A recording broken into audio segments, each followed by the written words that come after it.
Welcome to my channel. अस्सलामुअलैकुम। हमारा आज का बेबीज़ बॉयज़ नेम है सारिब। सारिब के इंग्लिश में स्पेल्स हैं SARIB, सारिब।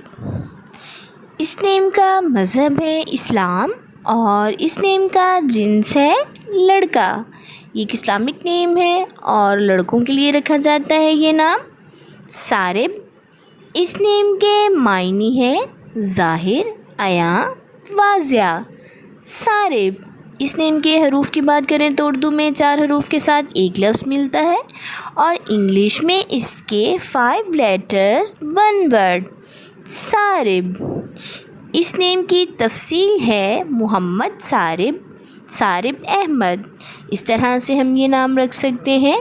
आप भी अपने नाम का मायने जानने के लिए कमेंट्स में अपना नाम लिखें और मायने जानिए। एंड अपने नाम की स्पेशल वीडियो बनवाने के लिए भी आप मेरे कमेंट बॉक्स में अपना नाम कमेंट कर सकते हैं। And please subscribe my channel, like the video, share with friends. Okay dears, फिर मिलेंगे न्यू नेम न्यू वीडियो के साथ। अपना ख्याल रखिएगा, दुआ में याद रखिएगा। अल्लाह हाफिज़।